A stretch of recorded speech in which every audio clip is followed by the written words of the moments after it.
तो फिर हम अब वीडियो के थर्ड पार्ट में पहुंच गए, जिसमें हम इसमें अर्थ जो हमारी पृथ्वी है वो बनाने वाले हैं, और जो उसके लेयर्स हैं वो बनाने वाले हैं इस पार्ट में। तो अब तक हमने ये कंप्लीट कर लिया था अपना बैकग्राउंड। अगर आपने बैकग्राउंड नहीं बनाया तो आप हमारे पिछले वीडियो को देखिए, उसमें से आपको ये आइडिया मिल जाएगा कि किस तरीके से हमने बैकग्राउंड बनाने वाला है। तो आप उस वीडियो को देखिए और ये बैकग्राउंड तैयार कीजिए।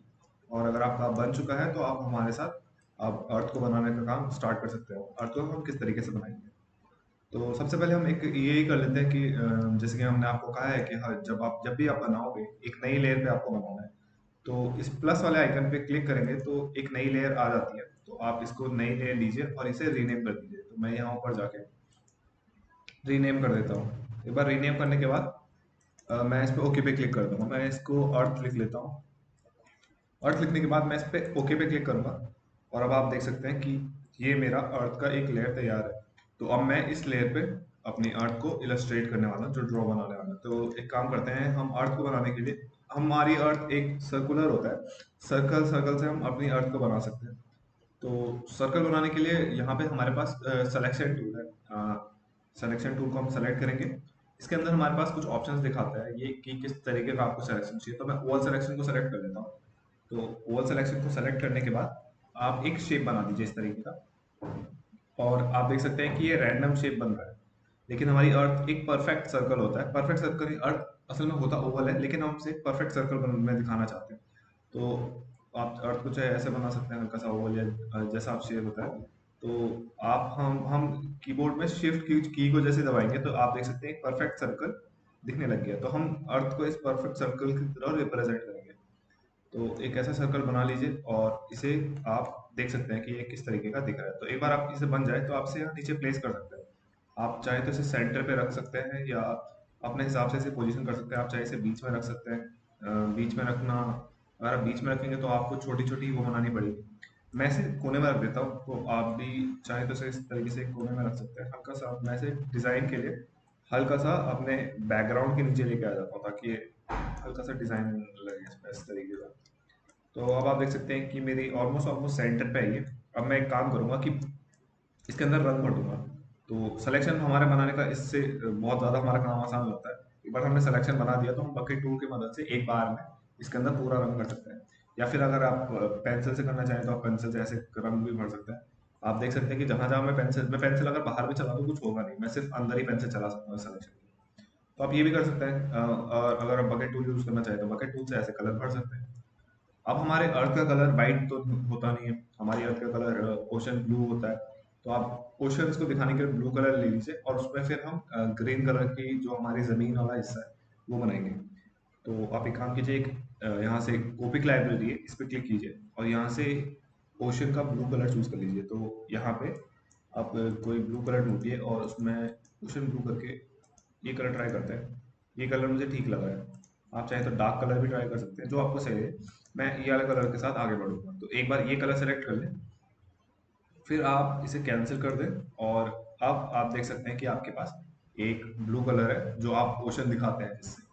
तो एक बार ये बन जाए तो उसके बाद आप ये कर सकते हैं कि अब आपको इसमें जो लैंड वाला हिस्सा है वो दिखाना है, जो ज़मीन दिखानी है। तो उसके लिए आप एक काम कर सकते हैं, अपने कॉपिक लाइब्रेरी वापस खोलिए और उसमें एक ग्रीन कलर चूज कर लीजिए। तो मैं देखता हूँ मेरे पास कौन सी ग्रीन कलर अवेलेबल है। तो इन ग्रीन कलर से मैं एक ग्रीन कलर चूज कर लेता हूँ। मैं ये वाला ग्रीन चूज कर लेता हूँ और इसे कैंसिल कर दूंगा। अब मैं पेंसिल को सेलेक्ट कर लेता हूँ। आप देखिए कि अभी ये सेलेक्टेड है। जैसे मैं पेंसिल पे क्लिक करूंगा तो ये डिसेलेक्ट हो जाएगा। तो जब भी आपको कुछ चीज़ डिसेलेक्ट करनी है, या तो आप उस पर वापस क्लिक करें या पेंसिल को सेलेक्ट कर लें। तो इस तरीके से पेंसिल सेलेक्ट करें और ऐसा एक रैंडम अर्थ के लिए शेप बना लें। मैं थोड़ा जूम कर लेता हूँ, आप माउस की बटन से जूम कर सकते हैं। तो एक ऐसी रैंडम शेप जनरेट कर ले आप, और आपको फिर थोड़ा थोड़ा बाउंड्री में भी इस तरीके से भरना है। एक बार ऐसे आप कर दें तो आप फिर बाउंड्री में हल्के हल्के तरीके से इस तरीके से भर सकते हैं। तो एक बार ये कर दें, फिर ऐसे बाउंड्री भर दें। अगर बाउंड्री नहीं भर पा रहे तो आप पूरा इसको ऐसे पूरे रंग को भर सकते हैं यहाँ पे। मैं बाउंड्री भर देता हूँ ताकि मैं सिर्फ बकेट टूल की मदद से इस सिलेक्शन में कलर डाल सकूँगा। तो एक बार सब जगह मैं ऐसी लाइंस बना देता हूँ अपनी धरती दिखाने के लिए, जो ज़मीन वाला हिस्सा होता है। तो मैं ऐसा हल्का हल्का करके बाउंड्री बना देता हूँ इस तरीके से। जब मैं कलर भरूंगा तो आप जो भी कलर भरूंगा वो सब इसके अंदर आएगा। तो एक बार यहाँ पे बनने के बाद मैं थोड़ा यहाँ पे बना देता हूँ, और फिर मैं यहाँ पे, आप देख रहे हैं कि मेरी पूरी बाउंड्री क्लोज हो रही है, तो इसका आपको पता चल जाएगा कि ऐसा क्यों कर रहे हैं हम। तो मैं पहले ये करके दिखा देता हूँ आपको, फिर हम देखेंगे कि बाउंड्री क्लोज का क्या फ़ायदा होता है। तो एक बार ऐसा बन जाए आपका, तो आप इस शेप की मदद से अपने अर्थ को दिखा सकते हैं। तो यहाँ पे कुछ इस तरीके से पहले मैं पूरा कर देता हूँ इसे। और अब देखिए कि अर्थ का हमारा बेसिक कलर बन चुका है, बेसिक जो शेप है वो तैयार हो चुका है। आप चाहें तो इसे थोड़ा बढ़ा भी सकते हैं, जहाँ पे आपको सही रहेगा आप उसे उस तरीके से चेंज कर सकते हैं। तो मैं अगर कलर भरना है तो आप इस तरीके से इसमें कलर भर सकते हैं। आप ये तरीका यूज़ कर सकते हैं, या आप जो मैं आगे बताने वाला हूँ उस तरीके से भी कलर भर सकते हैं। तो इस तरीके से बकेट टूल की मदद से यहाँ पे मैंने कलर भर दिया। तो एक बार कलर भरने के बाद अब आप ऐसे अगर आप पेंसिल से भरना चाहें तो पेंसिल से भर सकते हैं, नहीं तो आप डीसेलेक्ट करते हैं फिर इसे। जैसे अभी सिलेक्शन बन रखा है, आप देख सकते हैं इसकी बाउंड्री पे ये छोटा छोटा एक छोटे छोटे डॉट घूम रहे हैं। तो आप इसे डीसेलेक्ट करने के लिए कंट्रोल डी दबा सकते हैं अपने कीबोर्ड में। ये यहाँ ऊपर सिलेक्शन टूल के ही बगल में डीसेलेक्ट का एक ऑप्शन आता है, आप इसे प्रेस करके भी इसे डीसेलेक्ट कर सकते हैं। आप देख सकते हैं कि ये डीसेलेक्ट हो गया, और अब मैं इसमें बकेट टूल की मदद से कलर भर सकता हूँ। लेकिन जैसे मैं इस पर क्लिक कर रहा हूँ तो आप देख सकते हैं चारों तरफ पूरी जगह कलर फैल रहा है, क्योंकि मेरे इसकी कहीं पे लाइन खुली होगी, तो जिसके कारण मेरा पूरा जो भी कलर है सब पूरे उसमें भर रहा है। तो आप देख सकते हैं इसमें भी ऐसे ही हो रहा है, इसमें भी ऐसे ही हो रहा है। लेकिन जब मैं इस पर क्लिक कर रहा हूँ, इस पर भी हो रहा है, तो हमारा जो भी कलर है वो पूरे उसमें बाहर फैल रहा है। तो शायद हमने कहीं पे कोई लाइन खुली छोड़ दी है, इसके कारण ऐसा हो देखने को मिलता है हमें। तो आप ये करके आप अगली बार फिर से ट्राई कीजिए, या आप एक काम कर सकते हैं, आप इसे एक पूरी नई लेयर में बना सकते हैं। अभी तो मैं इसे, अभी मैंने बना दिया तो मैं इसे इस तरीके से कलर फिल कर देता हूँ उसके अंदर। और एक बार फिर से आप इसमें बकेट टूल डाल के देखते हैं, तो अब आप देखिए अब इसमें बकेट टूल चला गया, क्योंकि हमारी लाइन यहाँ पे खुली हुई थी। अगर आपकी लाइन ऐसे खुली हुई दिखती है तो आप एक बार अपनी बाउंड्री के ऊपर ऐसे एक बार पेंसिल चला दीजिए, तो शायद आपका प्रॉब्लम सॉल्व हो जाएगा। मैं भी अपनी जहाँ जहाँ मैंने बाउंड्री बनाई है वहाँ वहाँ पे इस तरीके से पेंसिल चला देता हूँ, और अब बकेट टूल डाल के देखता हूँ। तो अभी भी मेरी लाइन कहीं खुली हुई है ऐसा लग रहा है, तो फिर से पेंसिल चला सकते हैं, बाउंड्री और बना लेते हैं। क्या कर सकते हैं, हम इस तरीके से अंदर की साइड को इसमें रंग भर देते हैं ताकि ये कलर बाहर लीक ना हो जाए। कोशिश करेंगे कि ये परफेक्ट सर्कल सर्कल सा बने। आप इस तरीके से रंग भरिए इसके अंदर, और जब तक आपका कलर सारा सही से अंदर ना फिल हो जाए तब तक आप भरते रहिए। एक बार भर जाने के बाद फिर आप इसमें बकेट टूल की मदद से कलर भर सकते हैं। तो मैं इस तरीके से रंग भर देता हूँ। अब देखते हैं बकेट टूल की मदद से क्या पता अब हमारा प्रॉब्लम सॉल्व हो गया। और देख सकते हैं कि आप ये हमारा कुछ इस तरीके से पूरा भर रहा है, लेकिन आप बाकी जगह भी ऐसे ही करना पड़ेगा हमें सबको मैनुअली। तो इसलिए आप एक बार में सही से अगर उसे भर देंगे तो आपको ऐसा प्रॉब्लम नहीं दिखेगा। तो ये था हमारा, अगर हमें हमारे उसमें कहीं हमारा वो कभी खाली हो जाता है। अब मुझे लगता है कि अब मेरा काफ़ी डिसेंटली भर चुका है। अब एक बार हमें एक बार हमारा काफ़ी डिसेंटली भर चुका है। अब मैं इस वाले को भर देता हूँ, मेरा थोड़ा कैनवस टेढ़ा हो गया। मैं इसे सीधा करने के लिए स्पेस की से मैंने उसे वापस ठीक कर दिया। तो एक बार ये भरने के बाद तो इसे भी पूरा भर देते हैं एक बार। और जहाँ जहाँ पे ऐसा लग रहा है आपको कि बाउंड्री है, जहाँ जहाँ पे ऐसा लग रहा है आपको खुला हुआ, वहाँ पे इस तरीके से भर दो। तो अभी भी कहीं पे खुला ना कहीं पे खुला है, तो मैं एक काम करता हूँ कि पूरी लाइन चला देता हूँ बाउंड्री बाउंड्री पे एक बार, और अपने माउस की को छोड़ूंगा नहीं। छूट भी जाए तो इस तरीके से पकड़ के यहाँ से पूरी बाउंड्री बना देते हैं, सब कोई इलाका छोड़े ना।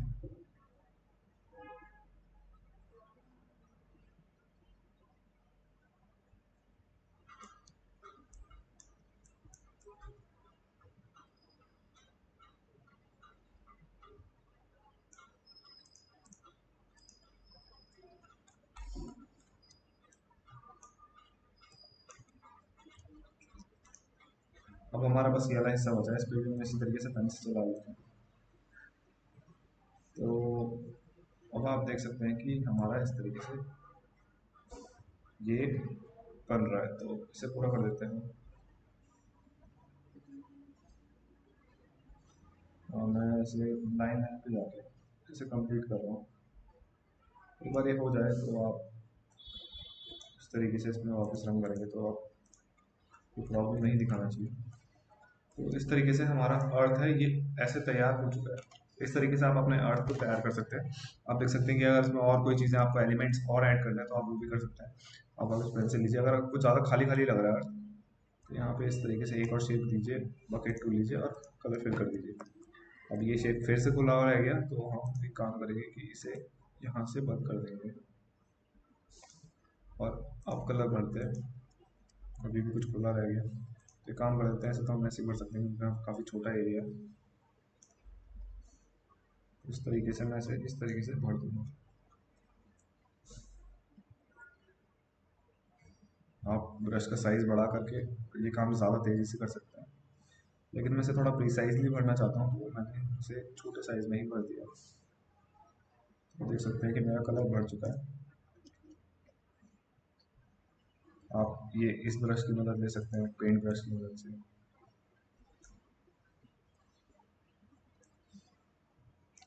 इस तरीके से ये हमारा ज़मीन हिस्सा बन गया। तो ये हमारी धरती तैयार हो चुकी है। इस तरीके से आप अपनी धरती को बना सकते हैं। अगर आप इसमें कलर चेंज करना चाहें तो आप कर सकते हैं कलर भी चेंज।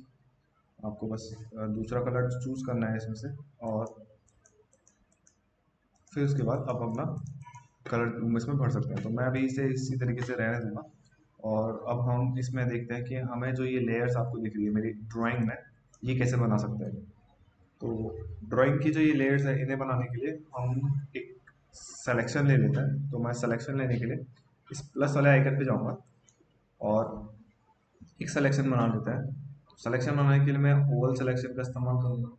तो ओवल सिलेक्शन के लिए हम यहाँ पे जाएंगे और इस ओवल सिलेक्शन जिससे हमने अपनी पृथ्वी बनाई थी उसी सिलेक्शन को सेलेक्ट कर दूँगा। तो मैं इस तरीके से शिफ्ट की को खोलते ही शिफ्ट की दबा दूंगा और इस तरीके से एक ऐसा सिलेक्शन बना दूंगा जो अर्थ के साइज से बड़ा हो। तो ये हमारा ट्रोपोस्फेयर के को दर्शाएगा। तो ये हमारा ट्रोपोस्फेयर बनने वाला है। तो आप चाहें तो इसको और बड़ा कर सकते हैं और आपको जितना सही लग रहा है आप ट्रोपोस्फेयर का एग्जैक्ट हाइट देख सकते हैं कि ये एक 0 से 12 किलोमीटर तक फैला रहता है। तो आप इस तरीके से एक शेप बना लीजिए। फिर मैं इसमें एक रंग भर देता हूँ। तो आप ट्रोपोस्फेयर के लिए लाइट ब्लू या कुछ इस तरीके का कलर चूज कर सकते हो। तो मैं ये कलर चूज कर सकता हूँ या हल्का सा डार्क कलर चूज कर सकता हूँ। आप ये कलर चूज कीजिए या कोई और कलर चूज कीजिए, आप बस हमें रिप्रेजेंट करना है कि ट्रोपोस्फेयर है। अब आप देख सकते हैं कि मैंने ट्रोपोस्फेयर तो बना दिया, लेकिन अब मेरी जो पृथ्वी है वो पीछे दब गई है। मतलब मेरी ट्रोपोस्फेयर ऊपर आ गया और मेरी जो धरती है वो पीछे रह गई। तो उसके लिए क्या करेंगे कि हम इस लेयर को नीचे लेके आ जाएंगे अपनी पृथ्वी के। तो जैसे मैं पिछली पृथ्वी के नीचे लेके आता हूँ तो आप देख सकते हैं कि पृथ्वी हमारे आगे आ गई और जो ये है हमारा ये पीछे आ गया है। तो इस तरीके से आप इसमें वो कर सकते हैं, इसकी लेयर को ऊपर नीचे करके आप इसका बैकग्राउंड और फोरग्राउंड में जो हम एलिमेंट्स हैं उसे आगे पीछे कर सकते हैं। तो आपको यहाँ पे सिर्फ यहाँ पे जाना है रीऑर्डर लेयर पे, इसको ड्रैग करते हुए ऊपर या नीचे जहाँ आपको ले जाना है तो वहाँ से ले जा सकते हैं। आप इस रीऑर्डर लेयर जैसे आप किसी लेयर पे क्लिक करेंगे तो उसके सामने दो ऑप्शंस ऑटोमेटिकली खुल जाएंगे। तो आप एक रीऑर्डर लेयर का है और एक ट्रांसपेरेंसी लॉक करने का है। तो इस तरीके से आप इसे अरेंज कर सकते हैं। तो एक बार ये बन जाए तो उसके बाद आपको करना क्या है, आपको सिर्फ बाकी लेयर्स को बनाने के लिए इस जो अभी हमने ये लेयर बनाई इसको डुप्लीकेट करना होगा। तो आप एक काम कीजिए, पहले डीसेलेक्ट कर दीजिए और इस लेयर को आप डुप्लीकेट कर दीजिए। तो मैं डुप्लीकेट करने के लिए राइट में जो तीन हड्डी इन पे जाऊँगा और डुप्लीकेट के बटन पे क्लिक करूँगा। तो अब मेरा एक डुप्लीकेट बन चुका है। आपको ये दिखाई नहीं दे रहा है क्योंकि ये एक के ऊपर एक ओवरलैप कर रहा है। तो आप इसकी ओपेसिटी भी थोड़ी कम कर सकते हैं। ओपेसिटी मैं इस बार से कम कर सकता हूँ। तो यहाँ से भी आप इसकी ओपेसिटी कम कर सकते हैं। तो इसे ओपेसिटी कम कीजिए और इसे डुप्लीकेट इसे स्केल कर दीजिए। अब हमें इसका साइज थोड़ा बड़ा करना है। तो स्केल करने के लिए मैं यहाँ पे ट्रांसफॉर्म पे जा रहा हूँ, क्विक ट्रांसफॉर्म पे। तो हर बार ऐसे ही करना होगा हमें, हर लेयर को बनाने के लिए उसे स्केल कर देंगे। तो यहाँ पे मैं क्विक ट्रांसफॉर्म पे जाऊँगा और इसे जो एंटायर लेयर वाला ऑप्शन है ये सेलेक्ट कर लूँगा और इसका साइज थोड़ा बढ़ा दूंगा। तो आप देख सकते हैं कि मेरा जो एक लेयर है उसके बाहर मेरा ये स्ट्रेटोस्फेयर इतना बड़ा है। तो ये मेरा स्ट्रेटोस्फेयर बन गया। अब क्या करेंगे हम, कि अब हम इसे एक बार फिर डुप्लीकेट करेंगे।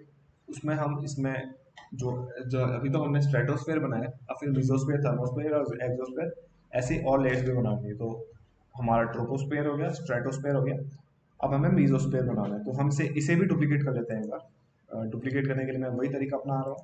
और फिर इस नीचे वाली लेयर को हमें ध्यान रखना है कि हम ऊपर वाली लेयर को डुप्लीकेट ना करें, वरना वो ओवरलैप कर लेगी। तो हम नीचे वाली लेयर को, जो नई नीचे लेयर बन रही है, उसे स्केल कर देंगे। तो उसे भी मैं स्केल कर देता हूँ अपने ओरिजिनल लेयर से थोड़ा बड़ा। ये हमारा मीजोस्फेयर होगा। अब इसे भी डुप्लीकेट कर लेते हैं और इसे भी स्केल कर देते हैं। ये हमारा होगा थर्मोस्फेयर। और उसके अभी हमने एक गलती कर दी, हमने जो डुप्लीकेट किया वो ऊपर वाले लेयर को कर दिया, हमें नीचे वाली लेयर को डुप्लीकेट करना है। तो इस तरीके से आप, ये हमारा हो गया थर्मोस्फेयर। अब हमें बनाना है एग्जॉस्फेयर। तो इसे भी डुप्लीकेट कर लेता हूँ एक बार, और ये रहा हमारा एग्जॉस्फेयर। इस तरीके से आपकी लेयर्स ऑफ अर्थ तैयार है। अब आप क्या कर सकते हैं, इसे अच्छा दिखाने के लिए आप इसमें कलर चेंज कर सकते हैं इसका। अभी मैंने सारे ब्लू कलर से कर दिए, लेकिन आप चाहें तो इसमें और कलर भी इस्तेमाल कर सकते हैं। तो मैं जैसे एग्जॉस्ट के लिए पर्पल कलर इस्तेमाल कर सकता हूँ, हल्का सा पर्पल ले लेते हैं। आप इनमें से ये कलर लीजिए, कोई सा भी कलर लीजिए, बकेट टूल लीजिए और कलर फिल करके देख सकते हैं आप। या आप इस तरीके कलर कर सकते हैं। अगर आपको इनमें कलर सही नहीं लग रहा है तो आप मैनुअली कलर चूज कर सकते हैं। इनमें से अगर कोई कलर पसंद नहीं आ रहा है तो आप ये जो कलर व्हील है इससे कलर बना सकते हैं अपना। तो आप पर्पल कलर का कोई वेरिएंट ले सकते हैं। मैं ले लेता हूँ इस तरीके के कलर, और इसका थोड़ा लाइटर वर्जन। अब देखिए कि इस तरीके का कलर और लाइट करना था इस तरीके से। ये मेरा एक कलर तैयार हो गया। अब इसी तरीके के मैं बाकियों में भी कलर फिल कर देता हूँ। तो आप देख सकते हैं कि ये मेरा दूसरा लेयर है, तो इसमें मैं ब्लू कलर ले लेता हूँ। इस तरीके से आप इसको ब्लू कलर कर सकते हैं। अगर आपको ज़्यादा डार्क लग रहा है तो आप इसे हल्का सा ऐसे कर सकते हैं। डिसेंट कलर आप अपने हिसाब से ऐसे चुन सकते हैं। आप चाहे तो इन्हें बाद में चेंज भी कर सकते हैं, ये एडजस्टेबल रहेगा। तो इस तरीके से आप कलर चूज कर सकते हैं। मेरी लेयर पहले ऑफ ऑफ हो गई, मैं इसे लेयर को एक्टिवेट कर लेता हूँ। तो अब हमारा ये वाला लेयर है, तो इसका कलर चेंज कर लेते हैं। कॉपी लाइब्रेरी खोल लेता हूँ और इसमें से पर्पल कलर चूज कर लेता हूँ, हल्का सा ये टाइप का पर्पल। अब ट्राई करते हैं। हाँ, ये ठीक लग रहा है। हम इसको बाद में ओपेसिटी कम करके इसे एडजस्ट कर सकते हैं, मैनेज कर सकते हैं। तो फिर हम दूसरी लेयर में जाएंगे और इसका कलर चेंज करेंगे। इसको मैं डार्क ब्लू दे देता हूँ हल्का सा। आप इसको ब्लू का डार्क शेड को, अभी हमने गलत लेयर को सेलेक्ट कर लिया, ये है तो हम यहाँ पे क्लिक करेंगे। तो अब आप देख सकते हैं कि इस तरीके से आप अपने कलर चूज कर सकते हैं और अब आप इसको एडिट कर सकते हैं। आपको अगर कोई कलर पसंद नहीं आ रहा तो आप उसको चेंज कर सकते हैं इस तरीके से। तो मैं एक, इसको मेरा कलर ये वाला मुझे सही नहीं लग रहा है, तो इसको मैं थोड़ा कलर चेंज कर लेता हूँ उसका। आप देख सकते हैं कि और कोई ना कोई कलर सही लग रहा है इस पर। आपके कलर जो इतने बड़े कलर स्कीम बनाई है आपने, इसमें मैच कर रहा है नहीं कर रहा है। तो आप इस तरीके से कलर ट्राई कर सकते हैं। ये देखिए करके, ये कलर मुझे लग रहा है इस नीचे वाले पे ज़्यादा अच्छा लगेगा, तो इसको तो मैं ब्लू ही कर लेता हूँ, कोई डिसेंट ब्लू मिल जाए। हाँ, ये कलर भी चल सकता है, लेकिन हमें इसमें थोड़ा ज़्यादा विजिबल हो नहीं रहा है, बैकग्राउंड के साथ बहुत ज़्यादा ब्लेंड कर देगा। तो हम इसमें ब्लू कलर ढूंढ रहे हैं। ये कलर चल सकता है, लेकिन फिर हमें ये वाले कलर को बहुत चेंज करना पड़ेगा। हम इसे भी चेंज कर देते हैं, और शायद हम ज़्यादा चेंज कर लिया। आप इसे इस कलर में कन्वर्ट कर सकते हैं। हाँ, ये ठीक लग रहा है। अब हमारी लेयर्स ऑलमोस्ट ऑलमोस्ट तैयार से लग गई। आप अब इसमें ओपेसिटी को अपने हिसाब से एडजस्ट करके इसको सेट कर सकते हैं। जितना आप ओपैक चाहते हैं, आप इसकी इस लेयर की मदद से आप इसे मैनेज कीजिए और इसे एडजस्ट करके सेट कर दीजिए। तो इस तरीके से मैं, ये मेरी लेयर्स कम तैयार हो गई है। अब हम अगले पार्ट में इसमें जो ये रिंग्स, जो हम ओजोन लेयर बनाने वाले हैं और बाकी चीज़ें हैं, वो हम अगले पार्ट में देखेंगे कैसे ऐड कर सकते हैं। तो इस वीडियो के पार्ट में हम बस इतना ही बनाते हैं। आप लोग यहाँ तक इसे फॉलो कीजिए और फिर हमारी अगली वीडियो देखिए जिसमें हम इसमें ओजोन लेयर और बाकी सारी चीज़ें हम ऐड करने वाले हैं। तो आप अगली वीडियो देखिए और इसे कंप्लीट कीजिए।